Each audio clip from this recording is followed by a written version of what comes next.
শুভরাত্রি বন্ধু।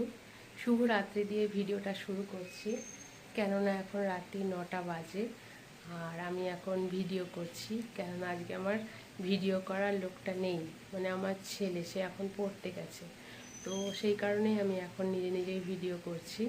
তো এখন রাত্রি 9টা বাজে, আমি একটু রান্না করছি। কদিন আমি ঠিকমতো ভিডিও দিতে পারিনি, কারণ আমার শরীরটা খুব খারাপ, জ্বর এসেছে। জানি না তোমরা আমাকে দেখে বুঝতে পারছো কি না। তো যাই হোক, আজকে একটু সাধারণ রান্নাই করছি। সকাল থেকে বা কালকে সেরকমভাবে রান্না করতে পারিনি। যাই হোক, তো একা মানুষ হলে যা হয়, শরীর খারাপ হলে কেউ করে দেওয়ার থাকে না। তো আজকে আমি কি রান্না করছি চলো তোমাদের দেখাই। তো আজকে হচ্ছে এই সব রকমের সবজি দিয়ে একটা ভাজা করছি, তেল বেশি দিয়ে একটু ভাজা ভাজা করছি।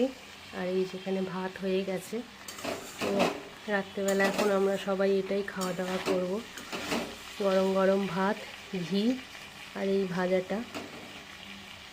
ঘি হলে আর এরকম একটু ভাজা হলে, কাঁঠাল দানাও দিয়েছি দেখছো। যাই হোক, ঘি, গরম গরম ভাত আর এরকম একটু ভাজা, আর কি চাই। আমার তো ভীষণই ভালো লাগে এরকমভাবে ভাত খেতে। আশা করছি এরকম বাঙালি বাড়িতে এরকম খাওয়া দাওয়া অনেকেই করে থাকে, সব সময় না হলেও মাঝে মধ্যে কাজ চালানোর জন্য এই ধরনের খাওয়া দাওয়া হয়েই থাকে। তো চলো বন্ধু, আজকে আর কথা বাড়ালাম না, রান্নাটা করে নিই, তাড়াতাড়ি খাওয়া দাওয়া করে নেবো, কারণ শরীরটা ভীষণ খারাপ, আমার দুর্বল। তো যাই হোক, শুভরাত্রি, সবাই ভালো থেকো, সুস্থ থেকো, টাটা।